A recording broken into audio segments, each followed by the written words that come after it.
danger in the southeast. Prison's not full of people who are all bad. It's full of a lot of people who just do bad things. As two separate manhunts are underway. Tragedy during the holiday weekend. Now this is just crazy stuff. A dispute between deputies, a Florida man and a gator. An angry neighbor. All of a sudden, I felt a jab on my hand. Who does not mess around with the community. These stories and more coming up on Newsbreak. Hello, South Florida. I'm Alejandro Marquina. And I'm Paula Siriñana. Today is Wednesday, May 28, 2025. Live from the Lee Caplin School of Journalism and Media in North Miami, this is Caplin News. Two wanted men are on the run this morning. One is a convicted criminal who escaped his jail cell last Sunday and is still on the run. Reporter Laura Aguirre has more information involving this inmate that knows how law enforcement works, as he used to be a police chief. He's a sociopath.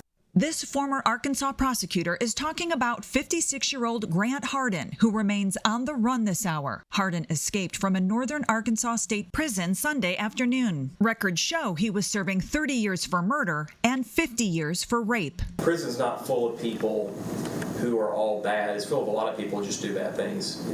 Grant's different. The difference is that Grant is a former law enforcement officer, according to an investigation discovery documentary, which shows Hardin having served as a police officer, police chief, and a county constable during his career. He went to prison in 2017 for murder and 2 years later pleaded guilty to rape after his DNA linked him to a 1997 crime, court documents show. It makes it even more shocking when a person who wears the badge would betray not only victims but his community's sense of right and wrong.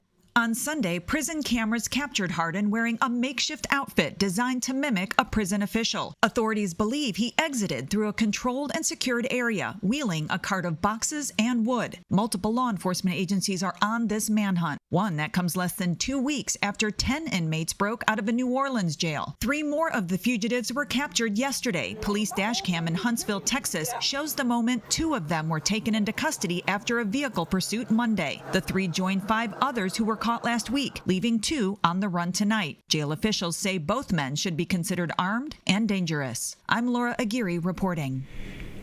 New details today about a wild and dangerous situation that ended with deputies shooting a man after he came out of a lake and caused chaos in a neighborhood. Caplin's Ivan Yelowski has the story.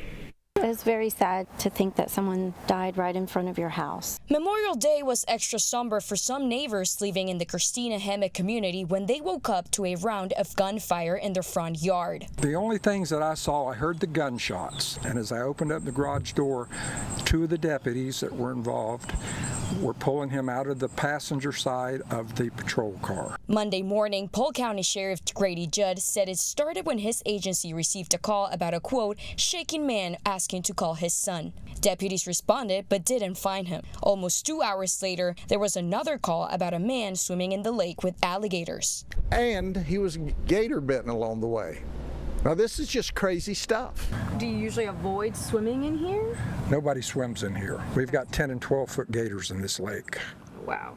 So it's not advisable. Witnesses told investigators they tried to help him, but he refused and even growled at another neighbor. The neighbor whose backyard Schultz ran through wanted to remain off camera to protect her family. But she says that I've always felt safe living here until today. And we ran into the bathroom, literally, and we were very scared because we didn't know if shots were going to come through the windows. Judd says Schultz tried to attack a deputy with a garden shears and then used a brick to try and break into a truck. We try to de-escalate. We tase him twice. We tell him to drop the shears to no effect.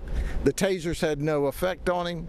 He climbed into a vehicle committing another armed burglary where he was trying to get to our rifle and our shotgun, and we shot him. Sheriff Judd says Schultz has a long criminal history involving meth. His conduct was outrageous. It was bizarre. I'm Ivan Yelowski, Caplin News. And a Florida neighborhood is recovering this morning after an unexpected intruder brings chaos to Cape Coral. Bella Line from WFTX interviewed some residents about this issue that sent someone to the hospital. This is what we were greeted with off one street near Surfside Boulevard. He's waiting for me to come in. A Muscovy duck terrorizing the neighborhood. I moved here in 98. So have these ducks always been here? Occasionally, yeah, but now it's more frequent. And James Sepulveda showed me his hand. The duck bit him and his neighbors, even sending one to the hospital. I sit on my porch around 7 to 7:30 at this time of the year to catch a sunset, some sun. And I had my eyes closed. All of a sudden, I felt a jab on my hand and it was bleeding. Are you going to walk the other way? And Richard Guy down the street has a similar story. I stood up and I made some noises thinking what, go away, duck, Next thing I know, its wings come out, and like it was going to attack me. Here's James peeking out on the porch as the duck tried to come inside.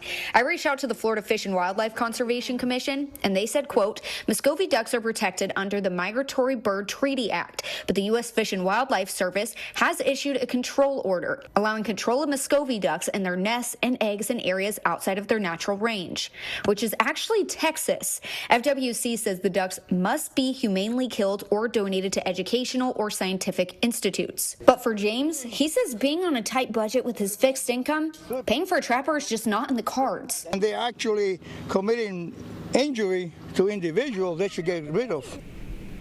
COVID-19 shots will no longer be recommended for healthy children and pregnant women. U.S. Health Secretary Robert F. Kennedy Jr. posted a video announcement yesterday. Kennedy was accompanied by the U.S. Food and Drug Administration Commissioner and the National Institutes of Health Director. COVID vaccine for healthy children and healthy pregnant women has been removed from the CDC recommended immunization schedule. Kennedy says this move is aligned with the Make America Healthy Again agenda, but many medical professionals say the changes put vulnerable populations like pregnant women at risk. And if you're planning to fly with United Airlines, set your alarms because you will have to arrive earlier than before. The airline will now require passengers to check in 45 minutes before departure time, which will affect domestic flights. Previously, passengers without a checked bag could arrive 30 minutes before the flight took off. The new policy will take effect next Tuesday. The Miami Marlins has a strong start in California against the San Diego Padres. That's still ahead, and so is this story. A fish that size only gets caught like 10 to 15 times a year. An Iowa City teen hooks a nearly 70-pound catfish. Stick around, Newsbreak will be back in 2 minutes.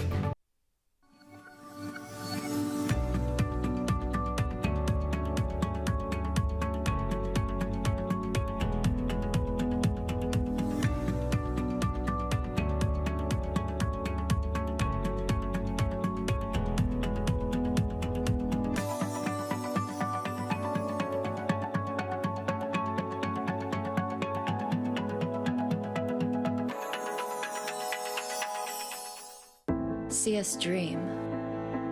See us remember. See us protest. You matter. Your feelings matter. Your identity matters. Everything about who you are matters. See us fight back. See us rebuild. See us shatter stereotypes. See us inspire. See us united. See us now. There are 16 million children struggling with hunger in America. That's 1 in 5 daughters, sons, neighbors, and classmates who don't know where their next meal is coming from. Yet billions of pounds of good food go to waste every year. It's time we do something about it. Feeding America is a nationwide network of food banks that helps provide meals to millions of kids and families in need. Visit feedingamerica.org to help them feed even more. Together, we can solve hunger. Together, we're feeding America.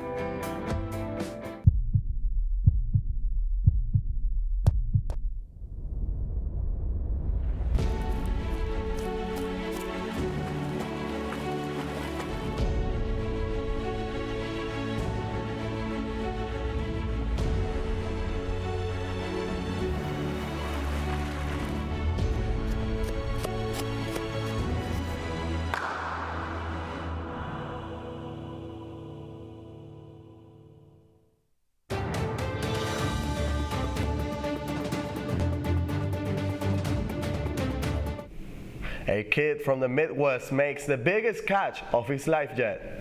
An 8th grader in Iowa City is reeling after he caught a massive catfish that weighed nearly 70 pounds. As Kaylee Whitlatch from KJAN reports, he brought the big fish to shore all by himself. It's a monster. 14-year-old Benjamin Stong's video showing off the flathead catfish he says weighs in at just under 70 pounds. I have a sister about that size. It's like crazy. He says he's been going fishing before he goes to school, riding his bike about 30 minutes to his spot by the Burlington Street Dam to cast a line in the Iowa River while beating the crowds and the evening heat. Getting out in the morning and fishing in the same spot over and over, I can expect to catch something big. But a fish that size only gets caught 10 to 15 times a year. Stong says he got some advice from an Iowa fisherman who makes YouTube videos. And that Wednesday, after they met, those words of wisdom led him to his biggest catch yet. The biggest flathead before that was 5 pounds that I caught. I've seen videos and pictures of people catching big catfish. But I've never tried really hard to put the image of how big that would really look. When I weighed it, I started freaking out, and then it wasn't until when I got home and did some searching that I realized how rare a fish is that's that big. He says he didn't have a net, but that didn't stop him from bringing the fish ashore. Now it's back in the river for the next brave fisher to find. It's just like a fisherman's dream, and I guess I came at the right time, right conditions, and you do it enough, it's inevitable. In Iowa City, Kaylee Whitlatch, Iowa's News Now. The Marlins face another loss against the San Diego Padres in the second game of the 3-game series. The Marlins opened the scoreboard with multiple RBIs, making 6 runs on the top of the first inning. After this, the Marlins went into a drought the rest of the game. The Padres tied the game with Luis Arraez's RBI in the 5th inning. The former Fish will go again and hit another RBI single in the 8th inning, breaking the tie and giving the Padres another win. The final score was Marlins 6, Padres 8. The Marlins will continue the series today in San Diego at 4:10 p.m. You're watching Newsbreak, and we're coming right back.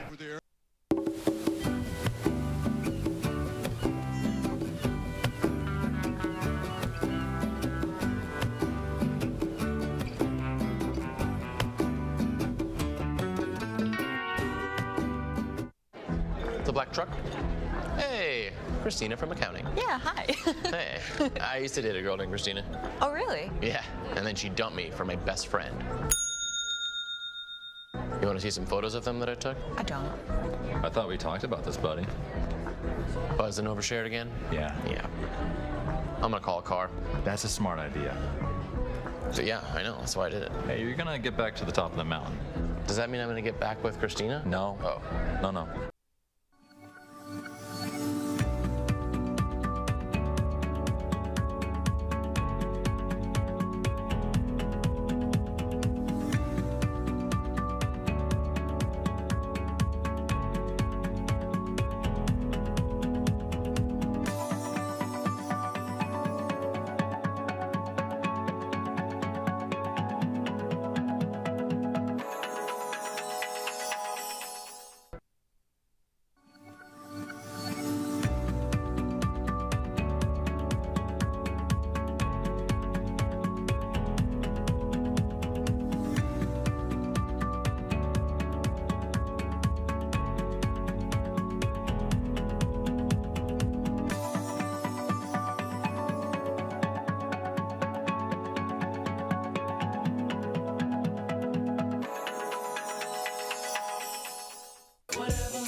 There are a lot of ways to reach out to a friend about their mental health.